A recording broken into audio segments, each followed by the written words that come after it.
No man's land रे फसिले बांग्लादेशी नागरिक भारत बांग्लादेश सीमांत रे उत्तेजना नजर को आसी। मेघालयर महेंद्रगंज भारतीय सीमा रे प्रवेश करने समय एमती किसी दृश्य नजर को आसला जितेबाला सीमा सुरक्षा बल बीएसएफ पक्षर जड़े बांग्लादेशी नागरिक को पुशबैक बा निज देश को फेरस्त कर दुई देश भितर उत्तेजना प्रकाश पाई।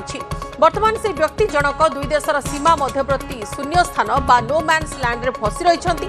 बीएसएफ रिपोर्ट अनुसार उक्त बांग्लादेशी नागरिक जनक बेआईन भावे मेघालय सीमा दे भारत अनुप्रवेश उद्यम करुथिले। बीएसएफ कर्मचारी तांकु सीमा स्तंभ संख्या 1078 निकट गिरफ करथिले। या परे दुई देशर सीमा नियम अनुसार तांकु तांको देशर सीमा आरपारी को फेराई देथिले। तेबे बांग्लादेश सीमा सुरक्षा बाहिनी बीजीबी एवं सेठाकार स्थानीय बासिंदा उक्त व्यक्ति को ग्रहण करने को मना कर दैछंती। फल संपृक्त व्यक्ति जनक एवं भारत बांग्लादेश सीमा प्राचीर मध्य फसी रही। यहां नहीं साउथ वेस्ट गारो हिल्स जिलार महेंद्रगंज सेक्टर रे स्थिति गंभीर हो जाइछि। गोटे दिन तले ही आसाम पटु अनुप्रवेश उद्यम करथिले किछि लोक 9 जन को वर्तमान से नोमैन्स लैंड रे फसी रहिछथि। अन्य पक्षरे देखा गले मेघालय पटु भारतीय सीमा रे प्रवेश करबा बेले जने बांग्लादेशी नागरिक मध्य वर्तमान नोमैन्स लैंड रे फसी रहिछथि।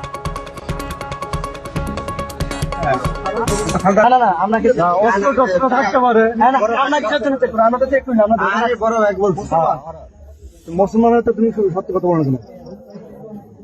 তোমার নাম কি? শাকিল। তোর বাবার নাম কি? শামসু।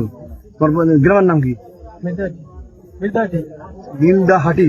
এই যে সঠিক। হ্যাঁ, নীলদাহাটির কোন জায়গায়? ইউনিয়নের নাম কি? Union post office Kishoreganj. Midnahati তো ইয়েতে ইন্ডিয়াতে। হ্যাঁ, মিদনাহাটি ইন্ডিয়া না।